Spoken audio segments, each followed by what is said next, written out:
যে ব্যক্তি গুনাহ করার পরে নিজের ভুল বুঝতে পেরে আমি রবের কাছে মন থেকে তওবা করে ওয়া আসলাহা এবং সঠিকভাবে চলার চেষ্টা করে, ভুল করে তওবা করবে, বাকি জীবনে চেষ্টা করবে ভালো করে চলার জন্য। ফা ইন্নাল্লাহা ইয়াতুবু আলাইহি, আমি আল্লাহ তার তওবা কবুল করব, গুনাহ সব মাফ করে দিব। আল্লাহ গুনাহ মাফ করলা তো সময়গুলা তো কিছু কাজে যদি লাগানো যায় দয়া করো।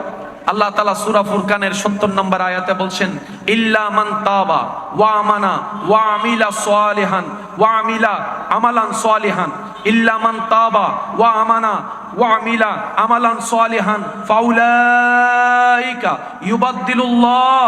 আল্লাহ পাক বলে যে গুনাহ করার পরে তওবা করবে, তওবা করে সৎ পথে চলার সর্বোচ্চ চেষ্টা করবে নিজের পক্ষ থেকে, এরপরে আমি আল্লাহর উপর ঈমানটা পরিপূর্ণ রাখবে এবং নেক আমল করার চেষ্টা যদি করে, আমি বান্দাকে দেখি আমার বান্দা তওবা করেছে, ভুল বুঝতে পেরেছে, ওই ভুল আর যেতে চাই না মন থেকে, তারপরে সৎ পথে থাকার চেষ্টা করে, এমন কোন বান্দাকে যদি আমি করতে দেখি, আমি আল্লাহ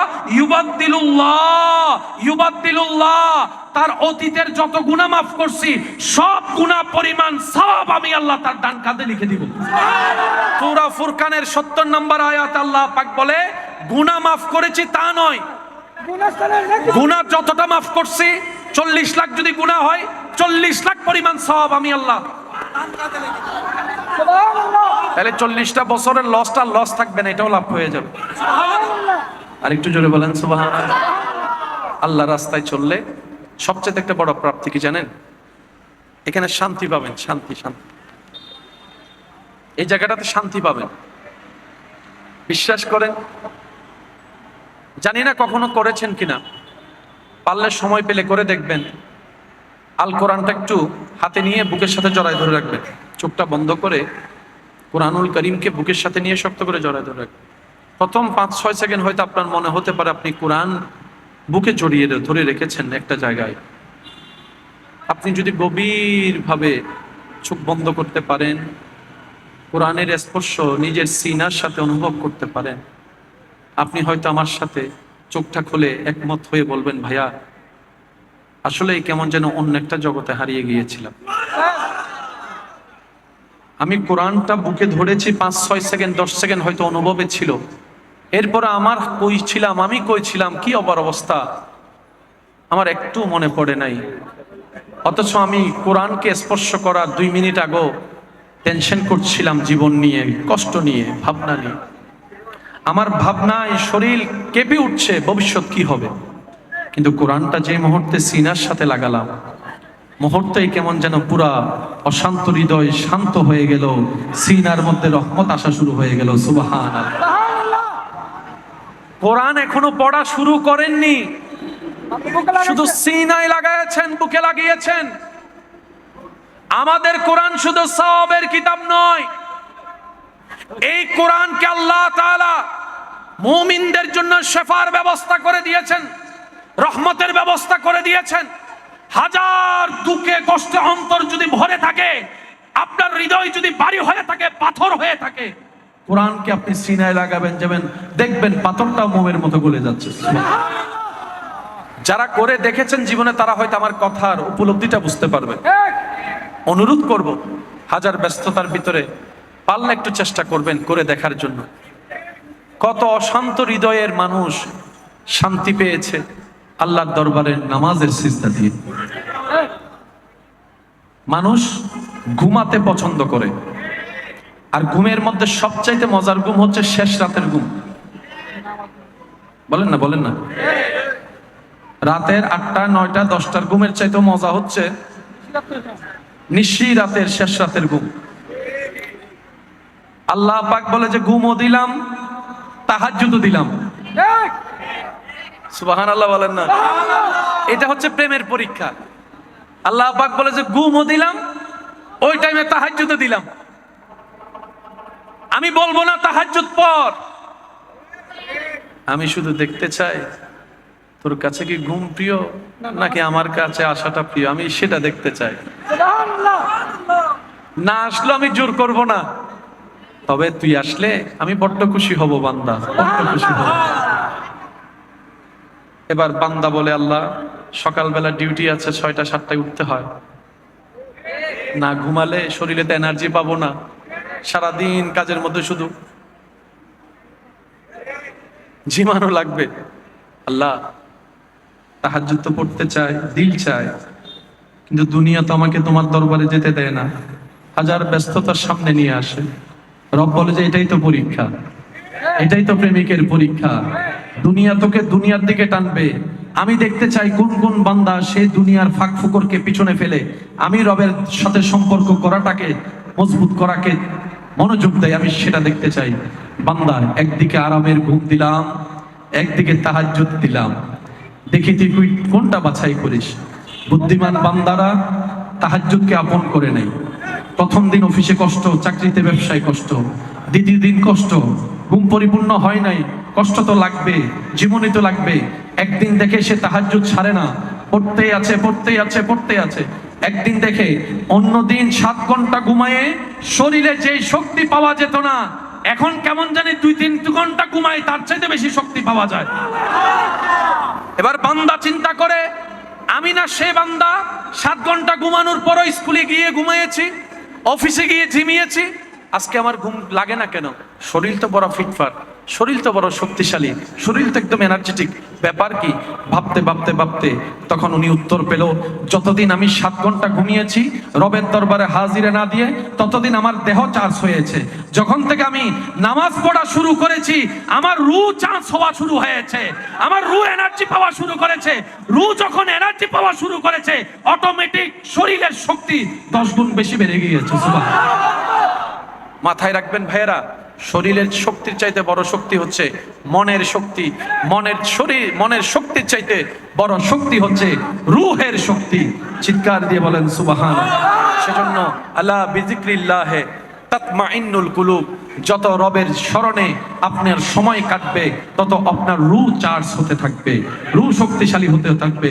সেজন্যই তো খেয়াল করেছেন রমজান মাসে না খেয়ে থাকলেও শরীরে আলাদা শক্তি লাগে, ইফতারের পর খাওয়ার পরে পুরো শরীর দুর্বল হয়ে যায়। সারাদিন না খেয়ে থেকে যে এনার্জি পাওয়া যায়, কেমন জানি রাতে খাওয়ার পর সে এনার্জিটা আর পাওয়া যায় না। জগৎ বলে অবাক কাণ্ড, অন্য মাসে খাইলে শক্তি পায়, রমজানে না খাইলে শক্তি।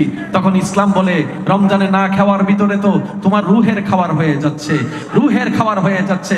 তোমার রূহ ভিতর থেকে যত শক্তিশালী হবে তত তুমি দুনিয়াতে টিকে থাকার মজবুত শক্তি পেয়ে যাবে। সুবহানাল্লাহ। আল্লাহ তাআলা আমাদের সবাইকে বুঝার তৌফিক দান করুন। আর একটু জোরে বলা যাবে? আল্লাহ তাআলা আমাদের সবাইকে নেক আমলের সাথে বন্ধুত্ব রাখার তৌফিক দান করুন। জীবন চলার পথে বিপদ আপদ মুসিবত ছিল, আছে, থাকবে। জীবন থেকে, বিপদ থেকে, কষ্ট থেকে পালিয়ে যাওয়া কখনো সম্ভব? যতক্ষণ নিঃশ্বাস আছে থাকবে ততক্ষণ এগুলোর সাথে মোকাবেলা করতে হবে। দ্বিতীয় কোনো অপশন?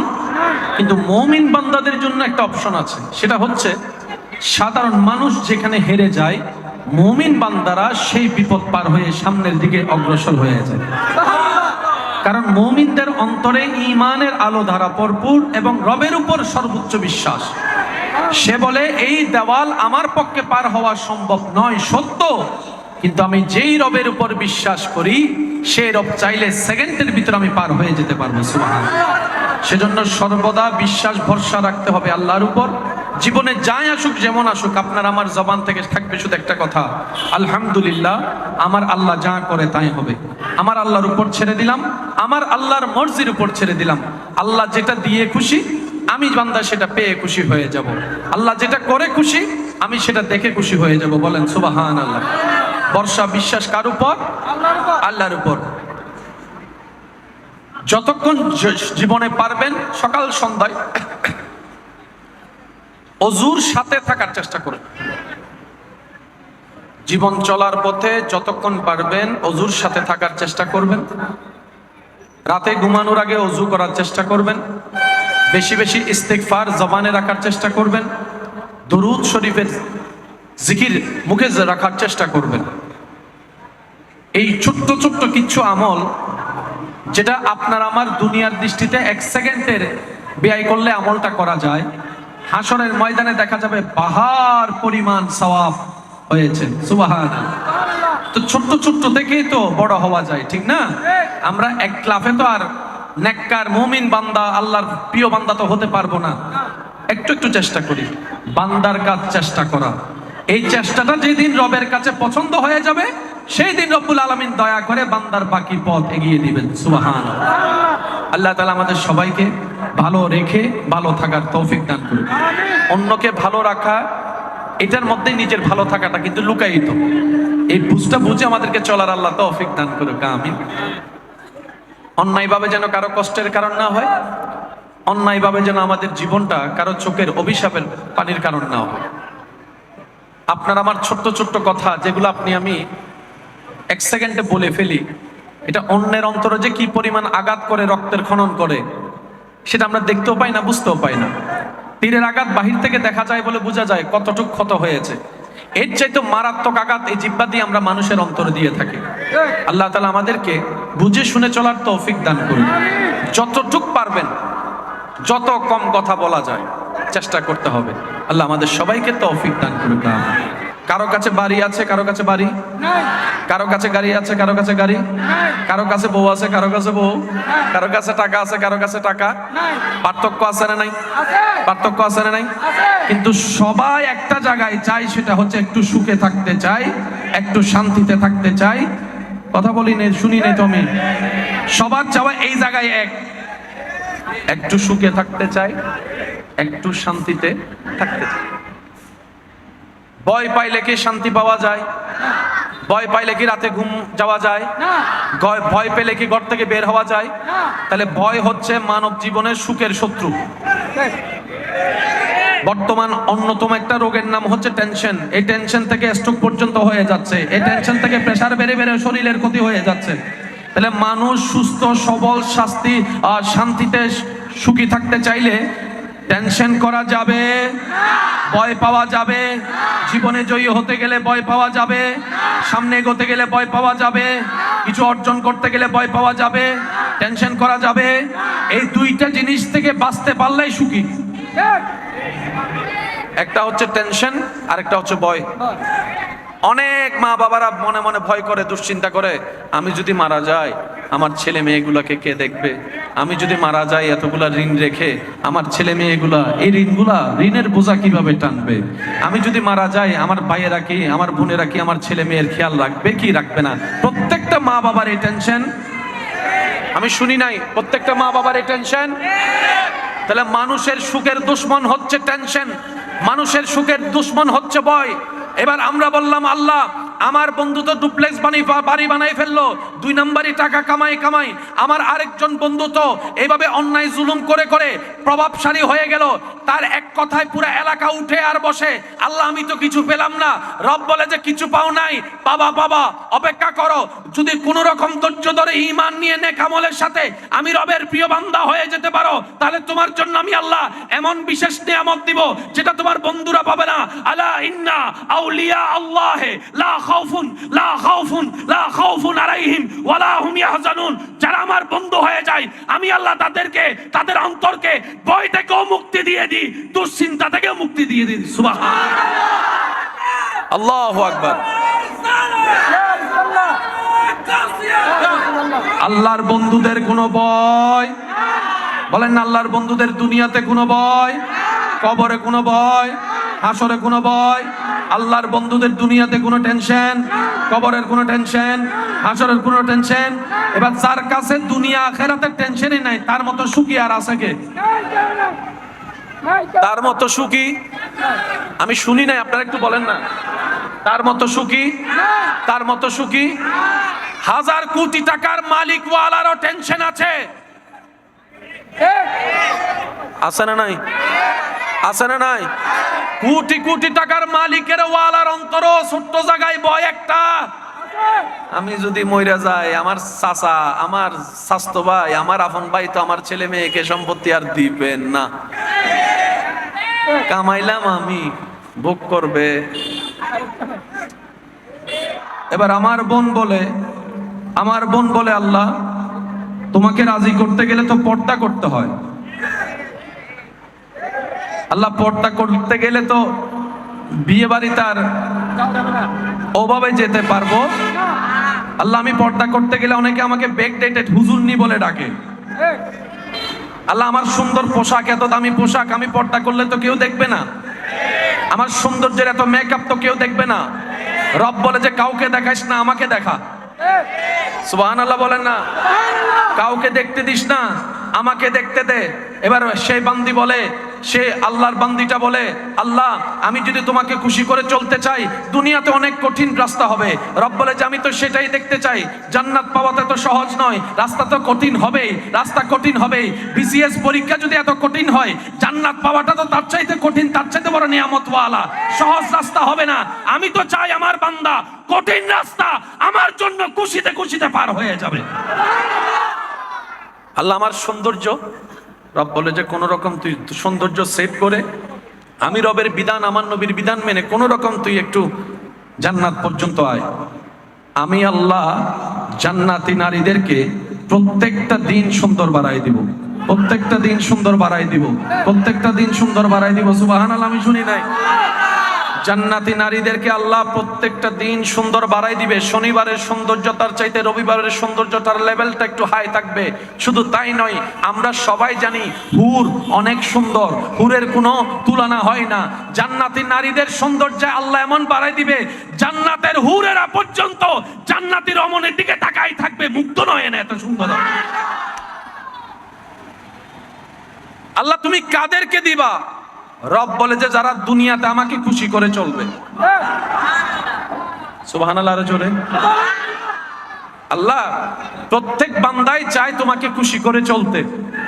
সবারই কম বেশি মনের একটা ইচ্ছা আছে না? যেমন মাঝে মধ্যে আপনাদের অনেক সময় হয় কালকে থেকে নামাজ পড়বো ইনশাআল্লাহ, কালকে থেকে নামাজ ছাড়বো না, কিন্তু আর হয়ে উঠে অনেক সময় মনে মনে হয় না কালকে থেকে ভালো হয়ে যাব, কালকে থেকে আর ওদের সাথে মিশবো না, বন্ধুদের সাথে আড্ডা দিব না, এরকমও হয়, কিন্তু আর হয়ে উঠে। এই যে আপনার মাঝে মধ্যে ভালো হওয়ার চিন্তা আসা, এটাই আপনার অন্তরের প্রতি আল্লাহর রহমত। আল্লাহ চাচ্ছেন আপনি ফিরে আসেন, আল্লাহ চাচ্ছেন আপনাকে জান্নাত দিতে, আল্লাহ চাচ্ছেন আপনাকে ইজ্জতের আসনে বসাতে, আল্লাহ চাচ্ছেন আপনার হৃদয়কে রহমত দিয়ে শান্তি করে দিতে। বলেন সুবহানাল্লাহ। তো মাঝে মধ্যে আল্লাহ তাআলা রহমত দিয়ে আমাদেরকে ডাকে, কিন্তু আমরা সেটা বুঝতে পারি না। বলেন না, আমরা এটা বুঝতে পারি, কিন্তু আমাদের হায়াত তো দিন দিন শেষ হয়ে যাচ্ছে। বেশি দিন তো আর বাঁচবো, চাইলেও তো বাঁচবো। প্রত্যেকটা সেকেন্ডে, এই যে মুহূর্তে আপনি আমি এখন কথা বলছি, যে মুহূর্তটাতে আপনি আমি এখন বসে আলোচনা করছি, কথা বলছি, সাক্ষাৎ করছি, কত জায়গায় এই মুহূর্তে মানুষের শেষ নিঃশ্বাসটা ত্যাগ করছে। প্রত্যেকটা সেকেন্ড মানুষ মৃত্যুর সাথে সাক্ষাৎ করছে পৃথিবীর কোনো না কোনো জায়গায়।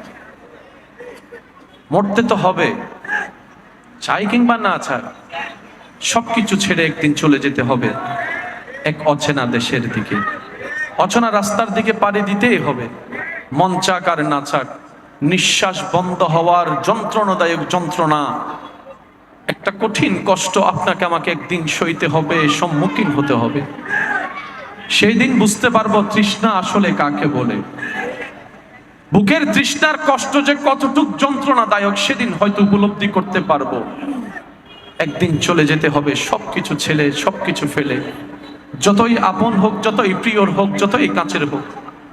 কুল্লু নাফসিন যায়িকাতুল মউতের যখন ডাক চলে আসবে, একটা সেকেন্ডও আর থাকার কোনো সুযোগ আপনার আমার হবে না।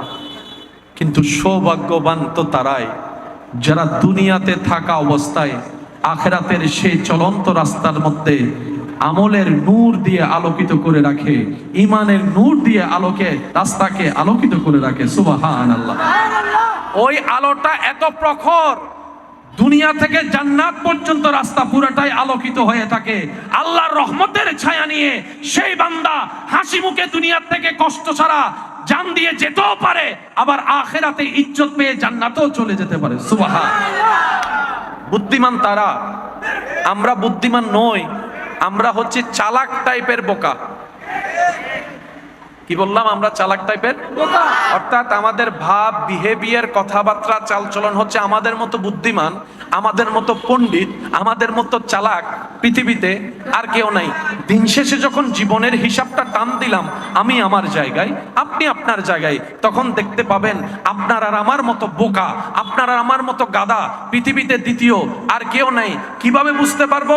যখন দুনিয়ার চশমা দিয়ে দেখি, তখন 2 নম্বরই টাকা কামানো টাকা আমাদের জন্য বুদ্ধিমানের কাজ কাজ মনে হয়, অন্যকে ঠকানোটা আমাদের কাছে বুদ্ধিমানের কাজ মনে হয়, অন্যের জায়গা দখল করাটা বুদ্ধিমানের কাজ মনে হয়। একটা দুইটা কথা কাউকে শুনাই দিয়ে তার মুখটা বন্ধ করে দিয়ে অন্তরে আঘাত দিয়ে যেতে পারলেই আমরা যেন চালাকের একটা পরিচয় দিই। না রে ভাই, যখন আখেরাতের চশমা দিয়ে নিজের আমল নিজে দেখতে থাকবো, তখন দেখবো আমাদের মতো বোকা, আমাদের মতো গাধা, আমাদের মতো অপরাধী, আমাদের মতো অযোগ্য বলতে আসলে কেউ নাই। যারা আখিরাতকে অন্ধকার করে দুনিয়াকে আলোকিত করার চেষ্টা করে তারাই হচ্ছে মূলত গাধা, আর যারা দুনিয়াকে আলোকিত করে আখিরাতকেও আলোকিত করে তারাই হচ্ছে সত্যিকার সফল এবং বিজয়ী। বলেন সুবহানাল্লাহ। আল্লাহর ওয়ালিরা হচ্ছে সেই দলের মানুষ। বুঝতে পারছি আমি কথা? আমরা হচ্ছে বোকার দলের মানুষ, আর আল্লাহ ওয়ালারা হচ্ছে বুদ্ধিমানদের দলের মানুষ। আমি কি বুঝতে পারছি? আচ্ছা, মরণ সবার আছে একদিন। আমি আবার শুনতে পাচ্ছি না। মরণ সবার আছে একদিন। একদিন সবাইকে চলে যেতে হবে কি হবে না? ইচ্ছা করলেও যেতে হবে, না করলেও যেতে। আমি আমার ভাইদের কাছে জানতে চাই, মৃত্যুটা যদি আপনার এমন হয় যে আপনি মসজিদে ঢুকেছেন, আল্লাহর ঘরে আপনার মৃত্যু হয়েছে, তাহলে কেমন হয়? শুনি নাই সুবহানাল্লাহ জোরে বলেন। যদি এটাকে আপনার আনন্দের মনে হয় তাহলে সুবহানাল্লাহ বলেন। আপনার মৃত্যুটা যদি এমন অবস্থায় হয় আপনার শরীরটা আল্লাহর ঘর মসজিদের ভিতরে, আপনার প্রাণটা চলে গেল। আর যদি আপনার মৃত্যুটা এমন অবস্থা হয় আপনার শরীরটা আল্লাহর ঘর মসজিদের ভিতরে, আপনি দাঁড়িয়ে আছেন নামাজে, আপনার পজিশন হচ্ছে সিজদায়, কপালটা সিজদায়, নাকটা সিজদায়, হাতটা সিজদায়, রবের দরবারে সিজদা অবস্থায় যদি আপনার জানটা বের হয়ে যায়, আমার মনে হয় সুবহানাল্লাহর আওয়াজটা একটু বড় হয়ে গেছে। কেউ তো মরতে চায় না, সবাই বাঁচতে চায়, কিন্তু যখন মরণের কথা চলে আসলো, আল্লাহর ঘর মসজিদের মধ্যে মৃত্যু হবে, মরণের কথা চলে আসলো, রবের দরবারে সিজদা অবস্থায় মৃত্যু হবে, তখন মুমিন বান্দার অন্তর বলে মরতে যেহেতু একদিন হবেই, থাকার তো সুযোগ নাই। আল্লাহ মৃত্যু যখন দিবা এইভাবে দিও আমার দেহটা তোমার দরবারে নামাজে দাঁড়ায় থাকবে, মসজিদে দাঁড়ায় থাকবে, আমার কপালটা তোমার দরবারে সিজদায় লুটে পড়ে থাকবে। সুবহানাল্লাহ, আল্লাহু আকবার, আল্লাহু আকবার, আল্লাহু আকবার, জোরে বলেন আল্লাহু আকবার। শুনি নাই, আরো জোরে বলেন আল্লাহু আকবার। এবার আওয়াজ দিয়ে বলেন, এর চাইতে বড় ইজ্জতের মৃত্যু আর হতে পারে? আর চাইতে ইজ্জতের মৃত্যু হতে পারে? আমার ভাই যারা উমরা করেছেন, হজ করেছেন, আপনারা জানেন, কিংবা অনেক সময় দেখেছেন, প্রত্যেক দিন 5 ওয়াক্তে আল্লাহর ঘর এবং মসজিদে নববীর মধ্যে ফরজ নামাজের পরে জানাজার নামাজ পড়া হয়। প্রত্যেক দিন। অসুস্থ হলে মানুষ দোয়া করে, দোয়া চায়, ভাই আমার জন্য একটু দোয়া করিস, আল্লাহ যেন আমার সুস্থ করে দেয়, মানে আমি আরো যেন কিছুদিন বাঁচা থাকি। বলেন না ভাই? মানুষ সবাই চায় বাঁচতে, মরতে কেউ। আমরা জান্নাত সবাই চায়, জান্নাত পাওয়া হয় মরণের পরে, হাসরের পরে। জান্নাত সবাই চায়, কিন্তু মরতে কেউ চায় না। আমাদের কথাটা হচ্ছে, কনসেপ্টটা হচ্ছে যে মরা ছাড়া ডাইরেক্ট জান্নাত। সত্য না মিথ্যা আপনারাই বলেন? মানুষের একটা হ্যাবিট হচ্ছে আমরা বাঁচার জন্য যা দরকার তা করব। কোন আপনজন যখন অসুস্থ হয়ে মেডিকেলে যায়, অনেক সময় এমনও শোনা যায় আশেপাশের কাছের মানুষগুলা বলে, ডাক্তার সাহেব টাকা নিয়ে কোনো টেনশন করবেন না, যা লাগে তাই দিব, ওনাকে একটু বাঁচার ব্যবস্থা করেন। তখন ডাক্তার মহোদয় মুস্কি হেসে বলে, ভাই এটা কোনো প্রাডো গাড়ি নয়, এটা কোনো মার্সিডিজ ব্র্যান্ডের গাড়ি নয়, কিংবা এটা কোনো লাক্সারি কোনো ফ্ল্যাট নয় যে টাকা দিবেন পাবেন, টাকা দিবেন পাবেন, এটা এই জায়গা নয়। এখানে টাকা দিয়ে হয় না, এখানে দোয়া দিয়ে হয়, রবের রহমত দিয়ে হয়। আপনার যদি এত বেশি চাওয়া থাকে উনি বাঁচুক, আর দেরি করিয়েন না। আমাদের কাজ আমরা করি, আপনার কাজ আপনি করেন। উনি বলে, ডাক্তার মহোদয় রুগী আপনার কাছে, আমার আবার কাজ কি? ডাক্তার মহোদয় বলে, আমার কাজ চিকিৎসা করা, অপারেশন করা, সেবা দেওয়া, আমি আমার কাজ করছি। আর যিনি সুস্থ দেওয়ার মালিক, আপনি ওই রবের দরবারে সিজদায় পড়ে যান, নামাজে পড়ে যান। সুবহানাল্লাহ। আমার কাজ হাত চালানো, সুস্থতা ওনার হাতে। আমার কাজ প্রেসক্রিপশন লেখে ওষুধ শনাক্ত করে দেওয়া, সুস্থতা ওনার হাতে। আমরা উসিলা, আমরা ট্রাই করতে পারি, সুস্থতা আমাদের হাতে নাই, সুস্থতা একমাত্র যার হাতে। ইমানদার ভাইরা বুলন্দ আওয়াজ দিয়ে বলুন, তিনি কে? সুস্থতা কার হাতে? ডাক্তার মহোদয়, যা টাকা লাগে দিব, বাঁচাই দেন। ডাক্তার বলে সম্ভব, ডাক্তার বলে সম্ভব, টাকা দিয়ে বাঁচানো সম্ভব? পৃথিবীর সবাই বাঁচতে চায়, দরকার হলে এমন অনেকে আছে চিকিৎসা করাতে গিয়ে জায়গা সম্পত্তি সব বিক্রি করে চিকিৎসা করাইছে। তারা সিডিংকে বাঁচাতে কেন হতা হয়? মরিও গিয়ে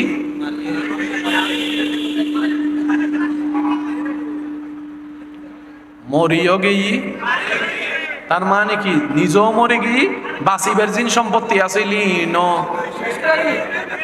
ইবেতে যতই আপন বুক মনের ফোন আপনিতে গাইলে কান দি ফেলাই।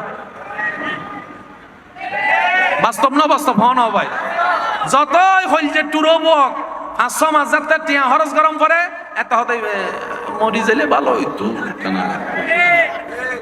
হারানিবের যে কন্ডিশন বাঁচিবের কোনো সুযোগ, সুতরাং আর মারি লাভ কি? বাস্তবতা এত বড় কঠিন কেমন জানেন? অনেক সময় মানুষ আপন মানুষের উপর বিরক্ত হয়ে যায়, বাধ্য হয়ে। দীর্ঘদিন অসুস্থ থাকার পরে যদি তার পিছনে অডেল টাকা খরচ করতে হয়, সারাদিন যদি ডাক্তার চিকিৎসা নিয়ে দৌড়াদৌড়ি করতে হয়, সারাদিন যদি তার শরীরের তার প্রস্রাব পায়খানা পরিষ্কার করতে হয়, একটা সময় আপনরাও বিরক্ত হয়ে যায়। তখন আর ভালোবাসা থাকে? আর অনেকে ভালোবেসে বাধ্য হয়ে করে, কিন্তু তারপরও মনে মনে একটা বিরক্ত। আর যখন তার পিছনে চিকিৎসার কাজে টাকা খরচ করতে করতে জায়গা বিক্রি করা লাগে, ফ্ল্যাট বিক্রি করা লাগে, গাড়ি বিক্রি করা লাগে, একটা সময় মানুষ বলে ফেলে মরেও গেল, মাইরাও গেল, সব নিয়েও গেল, নিজেও চলে গেল। দুনিয়ার একটা নিয়ম, মানুষ সর্বদা বাঁচতে চায়, কিন্তু তাজ্জুব হয়ে যায়, অবাক হয়ে যায়। আমার মুরব্বীরা হয়তো অনেকে আমার সাথে একমত পোষণ করবেন। অনেক সময় মুরব্বীরা উমরা করতে গেলে, হজে গেলে, আল্লাহর ঘরে গেলে, মদিনা শরীফে গেলে, এখান থেকে মানুষকে বলে ভাই দোয়া করিস আমার যেন আর আসতে না হয়, দোয়া করিস আমার যেন আর আসতে না হয়, দোয়া করিস আমার মৃত্যুটা যেন মক্কাতুল মুকাররমায় হয়ে যায়, দোয়া করিস আমার মৃত্যুটা যেন মদিনাতুল মুনাওয়ারায় হয়ে যায়। ভাই একটু দোয়া করিস আমার শেষ নিঃশ্বাসটা যেন আল্লাহর ঘর তাওয়াফ করতে করতে হয়ে যায়, আল্লাহর ঘর তাওয়াফ করতে হয়ে যায়। আমার জবানে থাকবে লাব্বাইক আল্লাহুম্মা লাব্বাইক, লাব্বাইক লা শারীকা লাক লাব্বাইক, ইন্নাল হামদা ওয়ান নি'মাতা লাকা ওয়াল মুলক লা শারীকা লাক লাব্বাইক। আশিকরা আওয়াজ দিয়ে বলেন লাব্বাইক আল্লাহুম্মা লাব্বাইক, লাব্বাইক লা শারীকা লাক লাব্বাইক, ইন্নাল হামদা ওয়ান নি'মাতা লাকা ওয়াল মুলক লা শারীকা লাক। দোয়া করিস রে ভাই যেন আমার মৃত্যুটা আল্লাহর ঘর দেখতে দেখতে তাওয়াফ করতে করতে হয়ে যায়। দোয়া করিস ভাই আমার মৃত্যুটা যেন আরফার ময়দানে হয়ে যায়, মুজদালিফাতে হয়ে যায়, মিনাতে হয়ে যায়। দোয়া করিস ভাই আমার মৃত্যুটা যেন ইহরামের কাফন পরা অবস্থায় হয়ে যায়। দোয়া করিস ভাই আমার মৃত্যুটা যেন আমার নবীর রওজা মুবারকের সামনে দাঁড়িয়ে আসসালাতু ওয়াসসালামু আলাইকা সাইয়্যিদি ইয়া রাসূলুল্লাহ, নবীকে সালাতু সালাম দেওয়া অবস্থায় হয়ে যায়। এক কথায় সবাই দুনিয়াতে বাঁচতে চায়, কিন্তু মক্কাতুল মুকাররমা মদিনাতুল মুনাওয়ারার কথাই আসলে মানুষ অনেকেই বলে ভাই দোয়া করিস আমার মৃত্যুটা যেন ওখানে হয়, ভাই দোয়া করিস আমার জানটা যেন ওখানে বের হয়। জগৎ অবাক হয়ে বলে সবাই সব জায়গায় বাঁচতে চায়, কিন্তু মুসলমানরা এমন করে কেন, মুসলমানরা এমন করে কেন? তখন মুসলমানরা উত্তর দেয় আরে মুসলমানদেরকে তোমরা ব্রেন দিয়ে বুঝতে পারবে না, মুসলমানদেরকে বুঝতে গেলে একটা অন্তর দরকার, যে অন্তরে আদবে মুস্তাফা থাকতে হবে, যে অন্তরে আল্লাহর ভয় থাকতে হবে, যে অন্তরে আল্লাহর বিশ্বাস থাকতে হবে। মুসলমানদেরকে দিয়ে তো মুসলমানদেরকে থার্মোমিটার দিয়ে মাপা যায় না, মুসলমানদেরকে কম্পিউটার দিয়ে যাচাই বাছাই করা যায় না। সত্যিকার মুসলমানদেরকে হৃদয় দিয়ে বুঝতে হয়, হৃদয় দিয়ে ভালোবাসতে হয়, হৃদয় দিয়ে অনুভব করতে হয়। মুসলমানদের প্রেম তোমরা কল্পনা করতে পারবে না।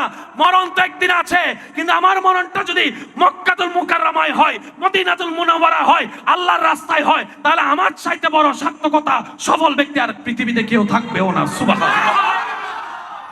কিছু মরণে শান্তি আছে, কিছু মরণে বলেন, কিছু মরণে শান্তি আছে। কোন মানুষ যদি স্বাভাবিকভাবে মারা যায় তাকে কাফন পরানো হয় কি হয় না? যখন কাফন পরায় গোসল দেওয়ার পরে তখন তার মুখ ঢেকে দেয়। মুখ কি করে? গিট কয়টা দেয়? কবর দেওয়ার আগে একটা গিট। মুখটা কি থাকে? ঢাকা, মুখটা কি থাকে? কাপড় দিয়ে মুখ কি থাকে? কিন্তু কোন মানুষ যদি এহরাম অবস্থায় মারা যায়, মুখটা খোলা রেখে দেয়,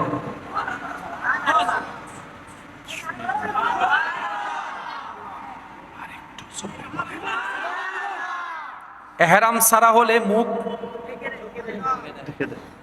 যদি এহরাম অবস্থায় মারা যায়, কখনো যদি এরকম কোথাও দেখেন মক্কাতুল মুকাররমায়, মদিনাতুল মুনাওয়ারায় জানাজার নামাজ হচ্ছে, লাশ, 5টা লাশের চেহারা ঢাকা, একটা লাশের চেহারা খোলা, বুঝে নিবেন ওনার এহরাম অবস্থায় ইন্তেকাল হয়েছেন। ইসলাম কত সুন্দর! আল্লাহু আকবার, আল্লাহ। বিয়ের যাত্রায়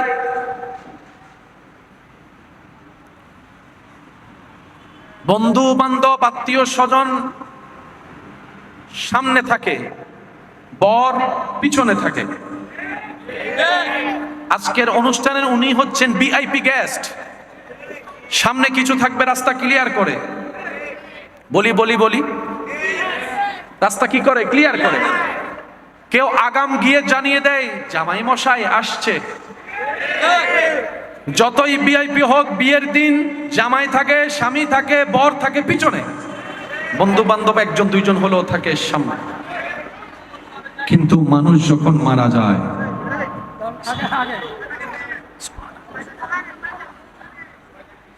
সুবহানাল্লাহ বের হচ্ছে,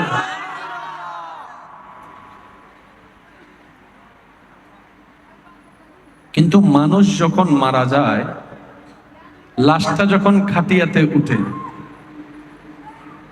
ইসলাম এমন সম্মান দিয়েছে একজন মৃত ব্যক্তিকে, সে যেই হোক, ইসলাম বলে তাকে সামনে রাখো। ইমামগণ পিছনে যাও, মুফতি মুহাদ্দিস পিছনে যাও, এমপি মন্ত্রী পিছনে যাও, সমাজের সর্দার পিছনে হাঁটো, বাবারা পিছনে হাঁটো, দাদা নানা পিছনে হাঁটো, বয়োজ্যেষ্ঠ পিছনে হাঁটো, পাওয়ারফুল ব্যক্তি পিছনে হাঁটো, টাকাওয়ালা পিছনে হাঁটো, প্রাডওয়ালা পিছনে হাঁটো, ফ্যাক্টরির মালিক তুমি পিছনে হাঁটো। আজকে ওকে সামনে দাও। জগৎ বলে আমি এত বড় পাওয়ারফুল হওয়ার পরেও আমি পিছনে, কিন্তু একজন রিকশা চালক খাটিয়ে উঠার কারণে সামনে। ইসলাম তুমি যেহেতু মর্যাদা দিয়েছো, নিশ্চয় কোনো না কোনো কারণ তো আছে, কারণটা বড্ড জানতে ইচ্ছা করে। তখন ইসলাম বলে তুমি এখনো যেটা হতে পারোনি, সে সেটা হয়েছে। বলে যে কি হয়েছে? বলে যে প্রত্যেকটা মৃত ব্যক্তি আল্লাহর মেহমান হয়ে যায়। আল্লাহর কি? জোরে বলেন আল্লাহর কি? আল্লাহর মেহমানকে সামনে দাও। এ বক্তা পিছনে, এই আলোচক পিছনে, ও মার্সিডিস ওয়ালা এই পিছনে নহর, আর কেন জোর হন বলিব না।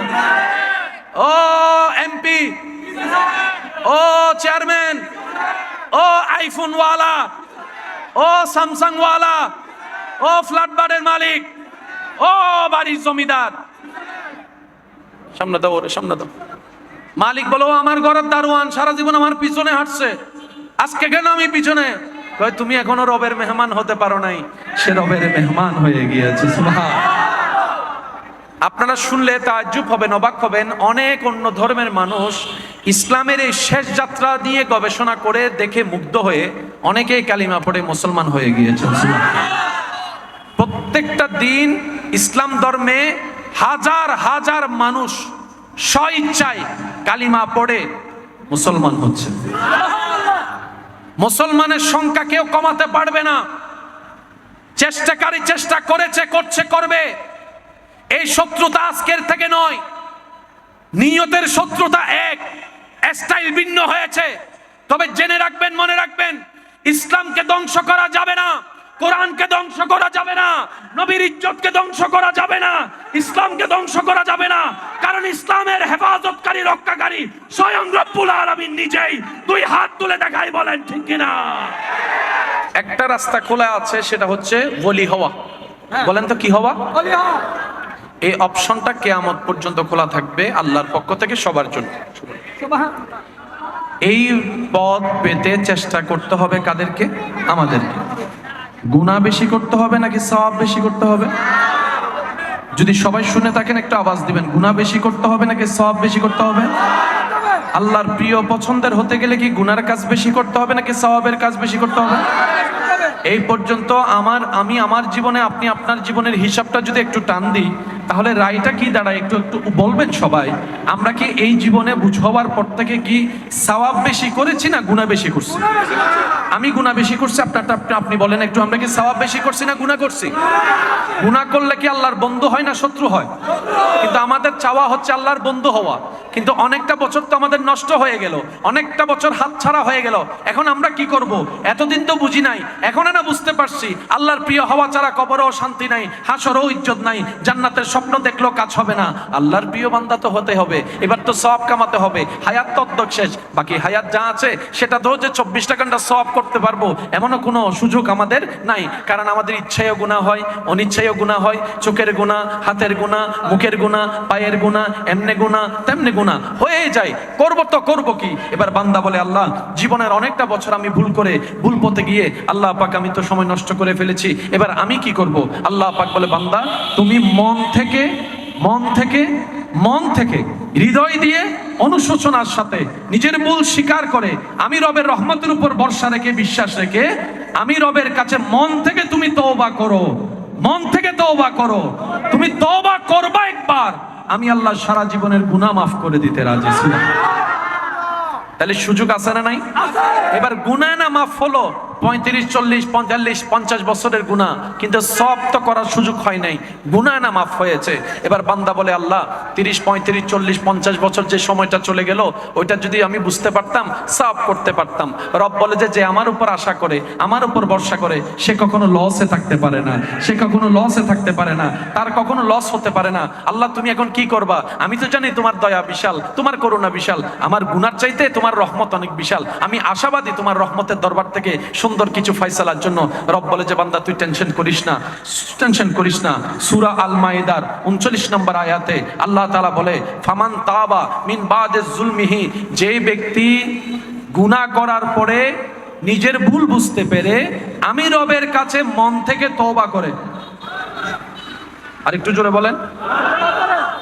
বলেন, ওয়া আসলাহা, এবং সঠিকভাবে চলার চেষ্টা করে। ভুল করে তওবা করবে, বাকি জীবনে চেষ্টা করবে ভালো করে চলার জন্য। ফা ইন্নাল্লাহা ইয়াতুবু আলাইহি, আমি আল্লাহ তার তওবা কবুল করব, গুনাহ সব মাফ করে দিব। আল্লাহ গুনাহ মাফ করলা তো সময়গুলা তো কিছু কাজে যদি লাগানো যায়, দয়া করো।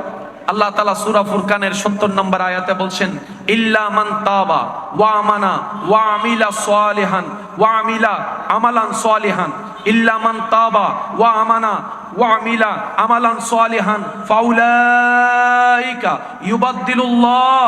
আল্লাহ পাক বলে যে গুনাহ করার পরে তওবা করে সৎ পথে চলার সর্বোচ্চ চেষ্টা করবে নিজের পক্ষ থেকে, এরপরে আমি আল্লাহর উপর ঈমানটা পরিপূর্ণ রাখবে এবং নেক আমল করার চেষ্টা যদি করে, আমি বান্দাকে দেখি আমার বান্দা তওবা করেছে, ভুল বুঝতে পেরেছে, ওই ভুল আর যেতে চাই না মন থেকে, তারপরে সৎ পথে থাকার চেষ্টা করে, এমন কোন বান্দাকে যদি আমি করতে দেখি, আমি আল্লাহ ইউবাদদিলুল্লাহ, তার অতীতের যত গুনাহ মাফ করছি সব গুনাহ পরিমাণ সওয়াব আমি আল্লাহ তার ডান কাঁধে লিখে দিব।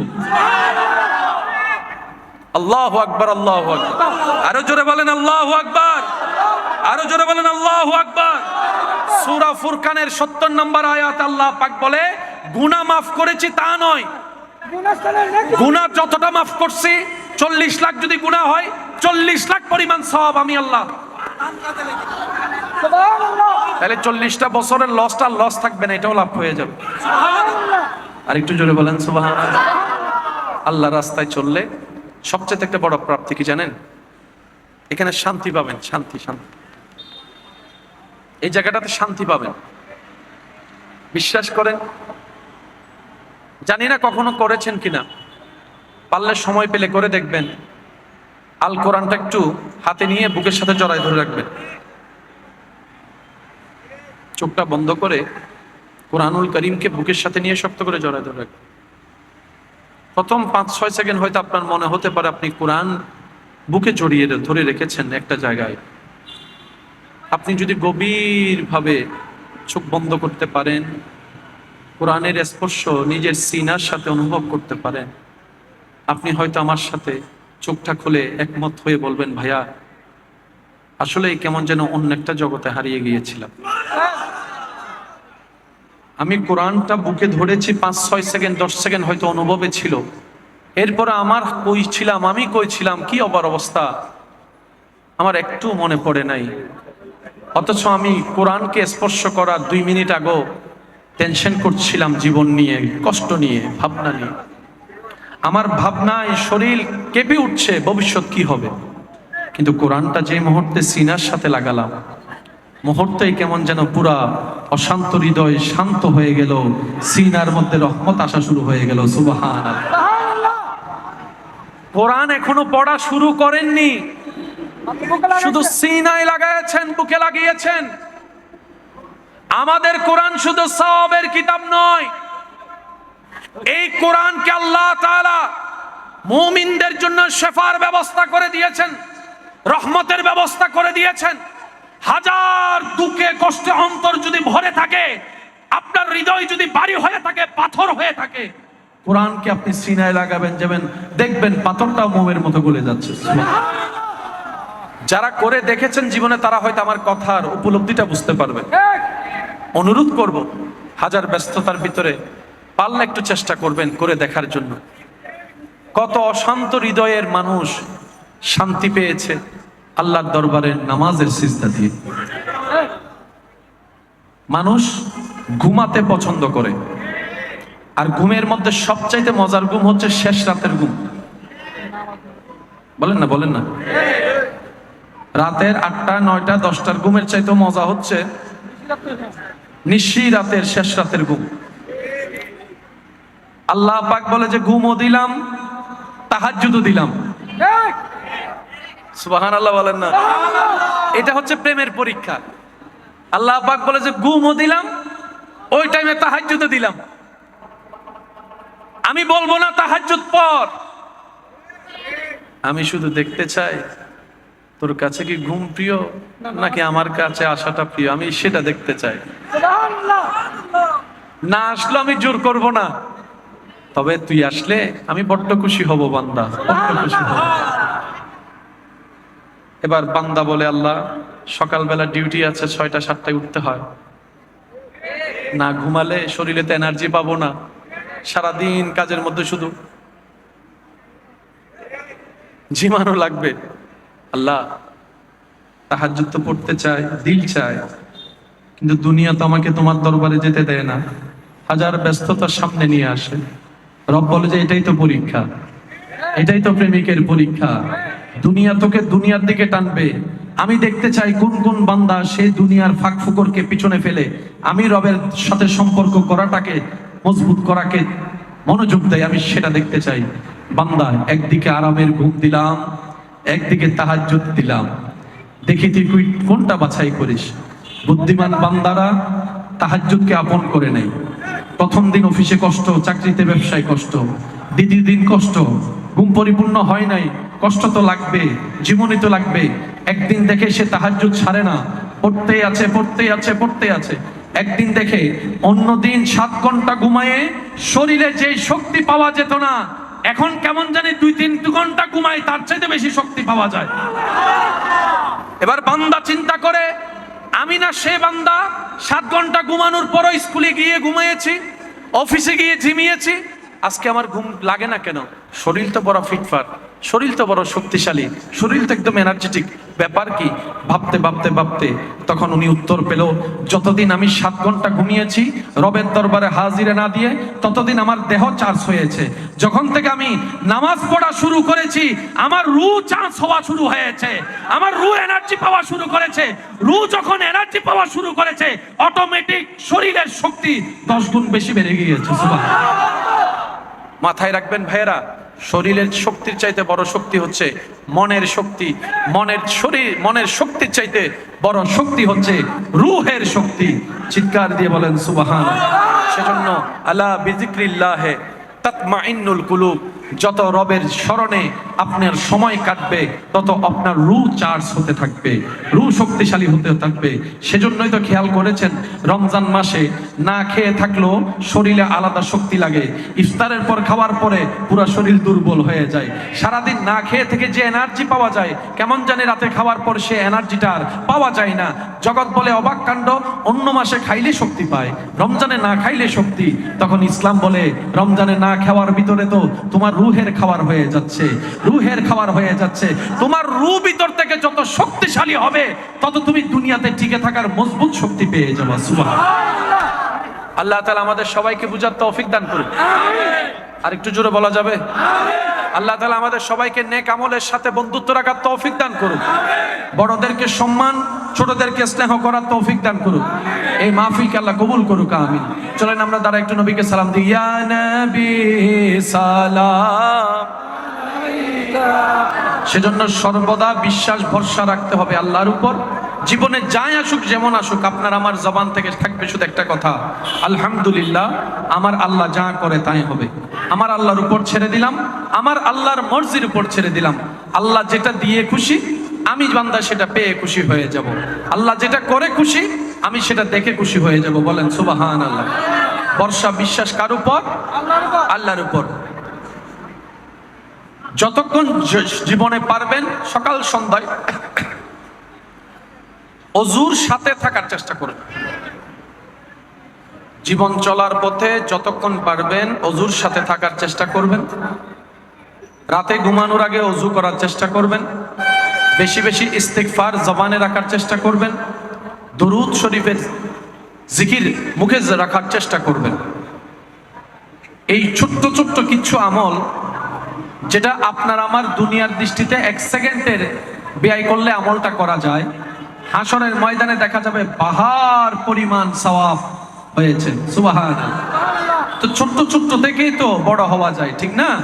আমরা এক লাফে তো আর নেককার মুমিন বান্দা, আল্লাহর প্রিয় বান্দা তো হতে পারবো না। একটু একটু চেষ্টা করি, বান্দার কাজ চেষ্টা করা। এই চেষ্টাটা যেদিন রবের কাছে পছন্দ হয়ে যাবে, সেই দিন রব্বুল আলামিন দয়া করে বান্দার বাকি পথ এগিয়ে দিবেন। সুবহানাল্লাহ। আল্লাহ তাআলা আমাদের সবাইকে ভালো রেখে ভালো থাকার তৌফিক দান করুন। অন্যকে ভালো রাখা, এটার মধ্যে নিজের ভালো থাকাটা কিন্তু লুকায়িত। এই বুঝটা বুঝে আমাদেরকে চলার আল্লাহ তৌফিক দান করুক, আমিন। অন্যায়ভাবে যেন কারো কষ্টের কারণ না হয়, অন্যায়ভাবে যেন আমাদের জীবনটা কারো চোখের অভিশাপের পানির কারণ না হয়। আপনার আমার ছোট্ট ছোট্ট কথা যেগুলো আপনি আমি এক সেকেন্ডে বলে ফেলি, এটা অন্যের অন্তরে যে কি পরিমাণ আঘাত করে, রক্তের খনন করে, সেটা আমরা দেখতেও পাই না, বুঝতেও পাই না। তীরের আঘাত বাহির থেকে দেখা যায় বলে বোঝা যায় কতটুক ক্ষত হয়েছে। এর চাইতে মারাত্মক আঘাত এই জিহ্বা দিয়ে আমরা মানুষের অন্তরে দিয়ে থাকি। আল্লাহ তাআলা আমাদেরকে বুঝে শুনে চলার তৌফিক দান করুন। যতটুক পারবেন যত কম কথা বলা যায় চেষ্টা করতে হবে। আল্লাহ আমাদের সবাইকে তৌফিক দান করুন।